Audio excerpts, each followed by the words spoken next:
For the hand, I'm just going to do some quick blending just between the seams. Very quick, very dirty.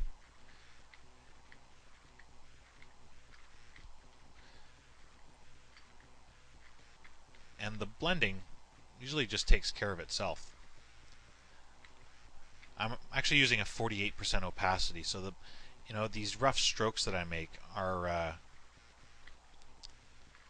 doing a lot of damage, so I can always go back in and build upon the last stroke. I'm just kind of come across the knuckle line here.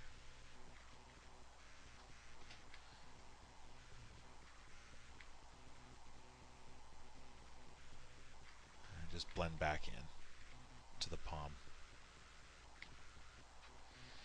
It's not too bad. Again, just very quick amount of smoothing across the various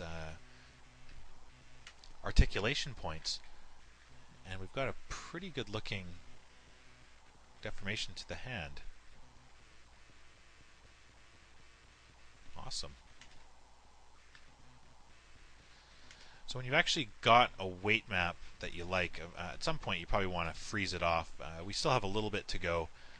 We have the head and the neck to deal with, but at the very least our hands are weighted pretty quickly. I'm just going to do a quick blend across the wrist as well too. So we get the twist. Let me just see what happens if I progressively do this. So if I open,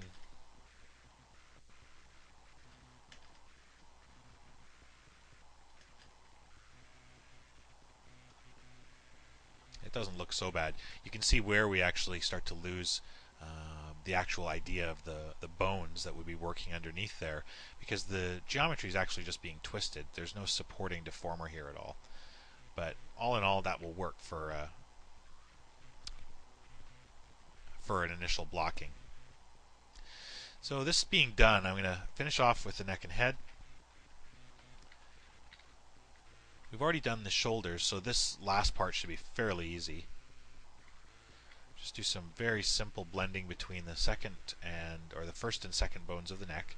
I'm not even bothering to go through and mirror the weights. The head needs to pivot at the base of the neck, so I'll do a small blend line there.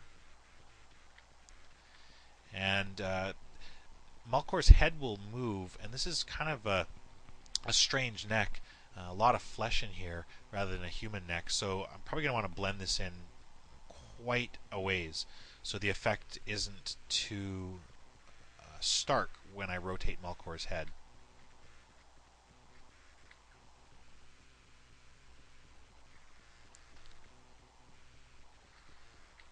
So also blend the jaw in.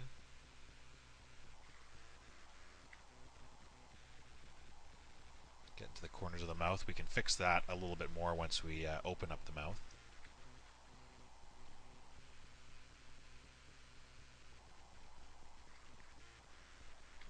And this chin line here will definitely need smoothing as well.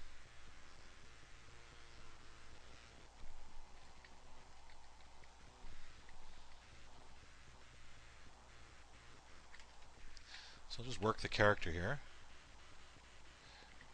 Get some nice movement for the mouth. Got an extra little control here to do underbites, or just change the emotion a little bit, change the attitude.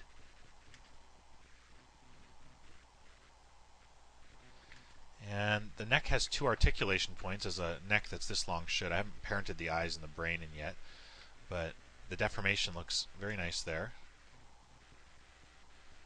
Could use a little bit better blending here.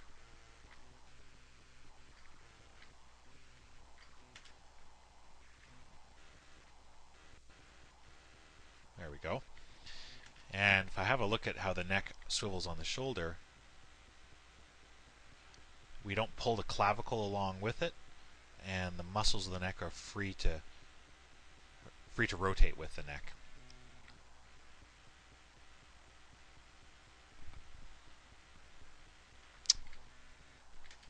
put the character back into the reset pose. I'm just going to take the eyeballs at this point. Just going to find them in my Explorer, just switch to objects only. So I'm going to take the left and right eye and attach them to the head bone as children. So I'm going to cut them from their existing model, reparent them by middle clicking and picking the parent. Also got the brain, we'll do the same thing. Cut it from its model and pick the parent with the middle mouse button.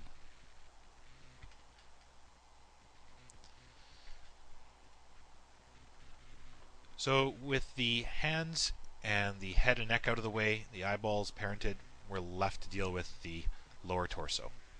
So we'll finish off there.